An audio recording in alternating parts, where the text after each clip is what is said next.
നമസ്കാരം. Kerala astrology blog എന്ന ഈ ചാനലിലേക്ക് ഏവരെയും സ്വാഗതം ചെയ്യുന്നു.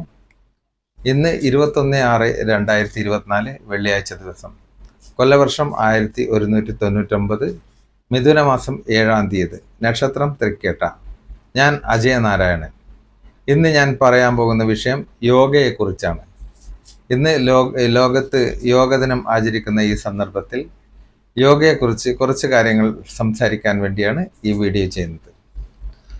പ്രാചീന ഭാരതത്തിലെ ഋഷീശ്വരന്മാർ ഭാരതത്തിലെ ഭാവി പൗരന്മാർക്ക് വേണ്ടി നിർമ്മിച്ച ഒരു ശാസ്ത്രമാണ് യോഗാശാസ്ത്രം. യോഗാശാസ്ത്രത്തിൻ്റെ ഉപജ്ഞാതാവ് എന്ന് പറയുന്നത് പതഞ്ജലി മഹർഷിയാണ്. പതഞ്ജലി മഹർഷിക്ക് ശേഷം പല മഹർഷിമാരും പലതരത്തിൽ വ്യാഖ്യാനിച്ച് യോഗയെക്കുറിച്ച് എഴുതിയിട്ടുണ്ട്. പലതരത്തിലുള്ള യോഗയെക്കുറിച്ച് ഇന്ന് നമ്മൾ കേൾക്കുന്നുണ്ട്. പക്ഷേ ഭാരതത്തിൽ പതഞ്ജലി മഹർഷി നിർമ്മിച്ച 4 തരത്തിലുള്ള യോഗയെക്കുറിച്ചാണ് ഞാൻ പറയുന്നത്. ഒന്ന് ഭക്തിയോഗം, ജ്ഞാനയോഗം, കർമ്മയോഗം, രാജയോഗം. ഈ നാലായി തിരിച്ച ഈ യോഗയിൽ ഭക്തിയോഗവും കർമ്മയോഗവും ജ്ഞാനയോഗവും ഇന്ന് ഭൂമിയിൽ ആരും പ്രാക്ടീസ് ചെയ്യുന്നില്ല. രാജയോഗത്തിലെ അഷ്ടാംഗ യോഗമാണ് ഇന്ന് പ്രാക്ടീസ് ചെയ്യുന്നത്. അഷ്ടാംഗ യോഗം 8 ഭാഗങ്ങളോട് കൂടിയ യോഗയാണ്. അതിൽ ഇന്ന് പ്രാക്ടീസ് ചെയ്യുന്ന ഈ ആസനങ്ങൾ, കുറച്ച് ആസനങ്ങൾ മാത്രമാണ് ഇന്ന് പ്രാക്ടീസ് ചെയ്യുന്നത്, പറഞ്ഞു കൊടുക്കുന്നത് ആൾക്കാർക്ക്. അഷ്ടാംഗ യോഗത്തിൻ്റെ മുഴുവൻ കാര്യങ്ങളും പറയുന്നില്ല. അപ്പോൾ അഷ്ടാംഗ യോഗം എന്നാൽ എന്താണ് എന്ന് നമുക്ക് മനസ്സിലാക്കാം. അഷ്ടാംഗ യോഗം എന്ന് പറയുന്നത് യമം, നിയമം, ആസനം, പ്രാണായാമം, പ്രത്യാഹാരം, ധാരണ, ധ്യാനം, സമാധി, ഈ 8 അംഗങ്ങളോട് കൂടിയ ഈ യോഗാശാസ്ത്രത്തെയാണ് അഷ്ടാംഗ യോഗം എന്ന് പറയുന്നത്. ഇത് രാജയോഗത്തിൽ നിന്നുള്ള ഏടുകളാണ്. ഈ യോഗാശാസ്ത്രത്തിന് ഒരു നിയമമുണ്ട്, അതാണ് യമം, നിയമം. യമനിയമങ്ങൾ പാലിച്ചുകൊണ്ട് യോഗ അഭ്യസിച്ചാൽ വളരെയധികം നല്ലതാണ് എന്നാണ് മഹർഷിമാർ എഴുതി വച്ചിരിക്കുന്നത്. അപ്പോൾ ചില ആൾക്കാർ വെറും പ്രാണായാമം മാത്രം ചെയ്യുന്നത് ആയിട്ട് കണ്ടിട്ടുണ്ട്. ചില ആൾക്കാർ ഈ ആസനങ്ങളിൽ നിന്ന് കുറച്ച് ആസനങ്ങൾ എടുത്ത് പ്രാക്ടീസ് ചെയ്യുന്നു. ആയിരക്കണക്കിന് ആസനങ്ങളാണ് ഈ അഷ്ടാംഗ യോഗത്തിൽ പറഞ്ഞിരിക്കുന്നത്. അപ്പോൾ ഇത് ഈ യോഗാശാസ്ത്രത്തിൽ പറഞ്ഞിരിക്കുന്നത് എന്ന് വെച്ചാൽ ഈ ഒരു മനുഷ്യ ശരീരത്തിൻ്റെ പ്രധാനപ്പെട്ട ഒരു ഭാഗമാണ് ഈ യോഗ അഭ്യസിക്കുക എന്ന് പറയുന്നത്. യോഗയിലൂടെ നമ്മുടെ മനസ്സിനും ശരീരത്തിനും ശാന്തിയും സമാധാനവും, എപ്പോഴും ചുറുചുറുക്കും ഉത്സാഹവും ഉണ്ടാവും. അത് എല്ലാ ദിവസവും ഒരു 10-15 മിനിറ്റ് പ്രാക്ടീസ് ചെയ്താൽ വളരെ നല്ലതായിരിക്കും. അത് പ്രാണായാമത്തിലെ ചെറിയ ചെറിയ അനുലോമ പ്രതിലോമ എന്ന ആ ചെറിയ പ്രാണായാമങ്ങൾ പരിശീലിക്കുന്നത് വളരെയധികം നല്ലതായിരിക്കും. കാരണം നമ്മളെ ശരീരത്തിലെ ഹൃദയം എന്ന് പറയുന്നത് വളരെ നോർമലായിട്ട് വളരെ ചെറിയ ഒരു ശ്വാസഗതിയാണ് നമ്മൾ നോർമലായിട്ട് ശ്വാസം കഴിക്കുമ്പോൾ ഉണ്ടാവുന്നത്. അത് നമ്മൾ യോഗയിലൂടെ പ്രാക്ടീസ് ചെയ്യുമ്പോൾ വെച്ചാൽ നമ്മളെ ഹൃദയം മുഴുവനും ആ എയർ നിറച്ച് ഒരു 5 സെക്കൻഡ് 1 2 3 4 5 എന്ന് പറഞ്ഞ് മെല്ലെ ശ്വാസം വിടുന്ന ആ ഒരു പ്രാക്ടീസ് ചെയ്ത് കഴിഞ്ഞാൽ നമ്മളെ രോഗങ്ങളെല്ലാം പുറന്തള്ളി നല്ല ചുറുചുറുക്കോടും ഉത്സാഹത്തോടും ജീവിക്കാൻ കഴിയും എന്നാണ് യോഗാശാസ്ത്രം പറയുന്നത്. കാരണം നമ്മളെ മനുഷ്യന് പ്രാർത്ഥന മനസ്സിനും അതേമാതിരി നമ്മളെ ഹൃദയത്തിന് യോഗയുമാണ് ആഹാരമെന്നാണ് ആചാര്യന്മാർ പറഞ്ഞിരിക്കുന്നത്. നമ്മളെ പ്രാണശക്തിയെ ശക്തിപ്പെടുത്തി രോഗാണുക്കളെ ഇല്ലായ്മ ചെയ്യാൻ യോഗ എല്ലാ ദിവസവും ഒരു 10 മിനിറ്റ് അങ്ങ് ചെയ്യുന്നത് നല്ലതായിരിക്കും. പലതരത്തിലുള്ള യോഗാഭ്യാസങ്ങളിൽ ചെറിയ ചെറിയ ആസനങ്ങൾ എടുത്ത് നിങ്ങൾക്ക് മനസ്സിനും ശരീരത്തിനും സുഖം കിട്ടുന്ന തരത്തിലുള്ള ആ ആസനങ്ങൾ ചെയ്യുന്നതാണ് ഏറ്റവും ബെസ്റ്റ്. നടുവേദന അതുമാതിരിയുള്ള കാര്യങ്ങൾക്ക് ഭുജംഗാസനം നല്ലതാണ്. അതുമാതിരി പത്മാസനം, വജ്രാസനം, അതൊക്കെ നല്ല പ്രാക്ടീസ് ചെയ്യുക. ബ്രീത്തിങ് ടെക്നിക്ക്, യോഗ എന്ന് പറയുന്നത് ഒരു ബ്രീത്തിങ് ടെക്നിക്കാണ്. 10,000-കണക്കിന് വർഷങ്ങൾക്ക് മുന്നേ നമ്മുടെ ഋഷീശ്വരന്മാർ നമ്മളെ ശരീരശാസ്ത്രം മനസ്സിലാക്കി അതിൻ്റെ ഗ്രന്ഥികളെക്കുറിച്ച് മനസ്സിലാക്കി, ആ ഗ്രന്ഥികളുടെ പ്രവർത്തനത്തെക്കുറിച്ച് മനസ്സിലാക്കി, അതിനനുസരിച്ചിട്ടുള്ള ആ യോഗയാണ് പ്രാക്ടീസിലൂടെ നമുക്ക് പറഞ്ഞു തരുന്നത്. എല്ലാ യോഗയും ഹാർട്ടുമായിട്ട് ബന്ധപ്പെട്ട് അതിനെ ഹാർട്ടിൻ്റെ പ്രവർത്തനങ്ങളെ സുഗമമാക്കാൻ വേണ്ടിയാണ് യോഗ ചെയ്യുന്നത്. അത് വളരെയധികം സൂക്ഷ്മമായി ചെയ്താൽ വളരെയധികം ബെനിഫിറ്റ് ഞങ്ങൾക്ക് കിട്ടും എന്ന് തന്നെയാണ് എനിക്ക് പറയാൻ. എൻ്റെ മനുഷ്യ ശരീരത്തിലെ എല്ലാ ഗ്രന്ഥികളെയും ഉത്തേജിപ്പിച്ച് നമുക്ക് ശാന്തിയും സമാധാനത്തോടുകൂടി ജീവിക്കാൻ യോഗ എല്ലാവരും പ്രാക്ടീസ് ചെയ്യണമെന്നാണ് എനിക്ക് പറയാനുള്ളത്. കാരണം നമ്മളെ മനുഷ്യ ശരീരം നിർമ്മിച്ചിരിക്കുന്നത് പഞ്ചഭൂതങ്ങൾ കൊണ്ടാണ്. അതെ, അഗ്നി, ജലം, വായു, ആകാശം, ഭൂമി. ഈ പഞ്ചഭൂതങ്ങൾ കൊണ്ട് ഉണ്ടാക്കിയ ഈ ശരീരത്തിൽ ജനിക്കുമ്പോൾ തന്നെ നമ്മളെ ആ വേരിയേഷൻ കാണിക്കും. ചിലപ്പോൾ അഗ്നിയും ചിലപ്പോൾ വായുവും കൂടുതലാകുമ്പോൾ അതിനനുസരിച്ചില്ല. ചില ആൾക്കാർ നിങ്ങൾക്ക് കാണാം, ചില ആൾക്കാർ ഈ കാലിങ്ങനെ അടിച്ചുകൊണ്ടിരിക്കും, എണീറ്റ് ഒരു സ്ഥലത്ത് ഇരിക്കൂല, അവർ എണീറ്റ് അങ്ങോട്ടും ഇങ്ങോട്ടും എല്ലാം നോക്കും, ചിലപ്പോൾ അങ്ങോട്ടും നോക്കും, തലചൊറിയും, കാലിങ്ങനെ കുലുക്കിക്കൊണ്ടിരിക്കും. അങ്ങനെ അതെല്ലാം വായു കൂടുതലുള്ള ആൾക്കാർക്ക് അങ്ങനെ കാണും.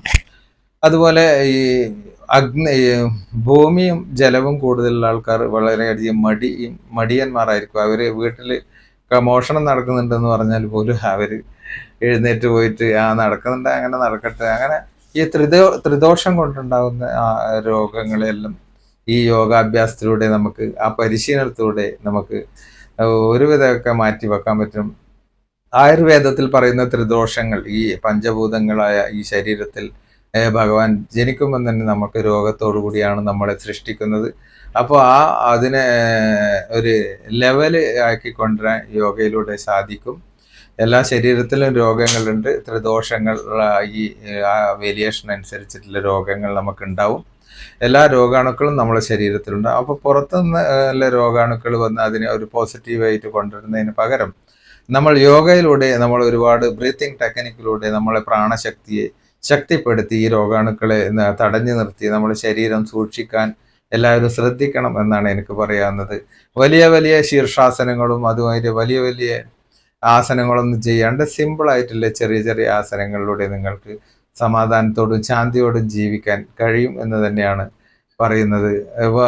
ഇപ്പോഴത്തെ മോഡേൺ വൈദ്യശാസ്ത്രത്തിന് കണ്ടുപിടിക്കാൻ പറ്റാത്ത അജ്ഞാത രോഗങ്ങളെല്ലാം യോഗയിലൂടെ തീർച്ചയായും മാറിക്കിട്ടുമെന്ന് തന്നെയാണ്. ചില ആൾക്കാർക്ക് പലതരത്തിലുള്ള അജ്ഞാത രോഗങ്ങളുണ്ട്, അതെല്ലാം യോഗയിലൂടെ പ്രാക്ടീസിലൂടെ മാറിക്കിട്ടും. പാദഹസ്താസനം അതുപോലെയുള്ള ചെറിയ ചെറിയ ആസനങ്ങളെല്ലാം പരിശീലിച്ചാൽ ജീവിതത്തിൽ ഒരിക്കലും ഒരു ഒരു അസുഖം ഉണ്ടാവില്ല എന്നാണ് പറയുന്നത്. അതുപോലെ ആ പാദഹസ്താസനത്തിലൂടെ നിങ്ങളുടെ സൗന്ദര്യം, നിത്യ യൗവനം തന്നെ നിങ്ങൾക്ക് സൃഷ്ടിക്കാൻ കഴിയും. ബ്യൂട്ടിഫുൾ ഹാർട്ട്, അങ്ങനെ പറയുന്ന പോലെ ബ്യൂട്ടിഫുൾ മനസ്സ്, എല്ലാം ചുറുചുറുക്കും ആരോഗ്യത്തോടെ ജീവിതകാലം മുഴുവൻ സന്തോഷത്തോടെ ജീവിക്കാൻ കഴിയും. ഒരുപാട് പണം സമ്പാദിച്ചുകൊണ്ട് ഒരുപാട് വലിയ വലിയ സ്ഥാപനങ്ങൾ ഉണ്ടാക്കിയത് കൊണ്ടൊന്നും നമുക്ക് മനസ്സിന് സന്തോഷം കിട്ടൂല. വലിയ വലിയ കോടീശ്വരന്മാർ മനസ്സമാധാനം ഇല്ലാണ്ട് ആത്മഹത്യ ചെയ്ത എത്രയോ കഥകൾ നമ്മളുടെ മുന്നിലുണ്ട്.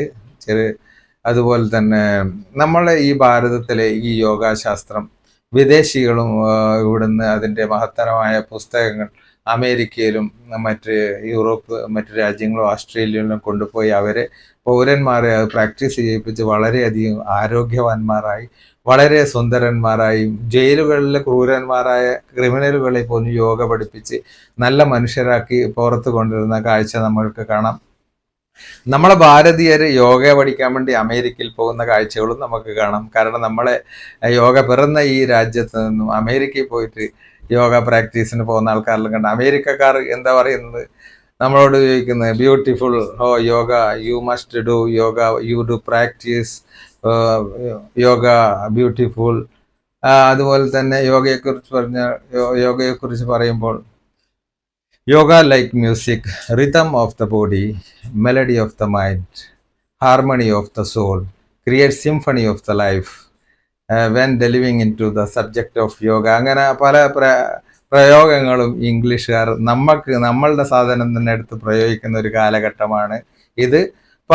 നമ്മുടെ നാട്ടിൽ തന്നെ പല യോഗ സെന്ററുകളും പ്രവർത്തിക്കുന്നുണ്ട്. വെറും കച്ചവട ഒരു രീതി മാത്രം ഉദ്ദേശിച്ചുകൊണ്ട് നടത്തുന്ന എത്രയോ പ്രാക്ടീസുകൾ നമുക്ക് കാണാൻ പറ്റും. വലിയ വലിയ കോടിപതികളായി പതഞ്ജലി മഹർഷിയുടെ പേര് വെച്ചിട്ട് തന്നെ വലിയ വലിയ മഹർഷിമാരും സന്യാസിമാരും ആധുനിക കാലഘട്ടത്തിൽ ഇന്ന് ജീവിക്കുന്ന ബാബ രാംദേവിനെ പോലെയുള്ള അവരുടെ പ്രൊഡക്റ്റ് വിൽക്കാൻ വേണ്ടി പതഞ്ജലി മഹർഷിന്റെ ആ പേരിനെ അവർ ബ്രാൻഡഡ് ആക്കിയിട്ട് വിൽക്കുന്നുണ്ട്. പതഞ്ജലി മഹർഷിയായിട്ട് രാംദേവ് ബാബന്റെ ഈ പ്രൊഡക്റ്റിന് യാതൊരു ബന്ധവുമില്ല. അപ്പോൾ കബളിപ്പിക്കപ്പെടുന്ന ഒരുപാട് ഈ പതഞ്ജലിനെ പറ്റിയിട്ട് തന്നെ ഇതിനിടെ നമുക്ക് ഈ ഭാരതത്തിലെ മെഡിക്കൽ സയൻസിൻ്റെ QC ഉദ്യോഗസ്ഥന്മാർ പതഞ്ജലിയിൽ പരിശോധന നടത്തിയപ്പോൾ അവിടെ നടക്കുന്ന കൊള്ളരുതായ്മകളൊക്കെ പിടിച്ച് നമ്മളെല്ലാം അറിയുന്നത്. അതുമാതിരി യോഗ എന്ന് പറയുന്നത് ആരുടെയും കുത്തകയല്ല, ഭാരതത്തിലെ ഓരോ പൗരന്മാരുടെ അവകാശമാണ്. അവരുടെ ജീവനും അവരുടെ ആയുസ്സിനും അവരുടെ സന്താന പരിപാലനത്തിനും പലതരത്തിൽ ഏത് തരത്തിലുള്ള ഇപ്പം ടൈറോയ്ഡ് ആയാലും ശരി, മത്സ്യാസനം ചെയ്താൽ ടൈറോയിഡിന് നല്ലതാണ്. അതുമാതിരി സെക്സ് പരമായിട്ടുള്ള രോഗമുള്ളവർക്ക് യോഗയിലുള്ള ഒരുപാട് ചികിത്സകൾ ഉണ്ട്. യോഗാശാസ്ത്രത്തിൽ പലതരത്തിലുള്ള രോഗങ്ങൾക്കും വളരെ നല്ല ഒരു പ്രാക്ടീസ്. എല്ലാ യോഗ ആസനങ്ങളും ചെയ്യണമെന്നില്ല.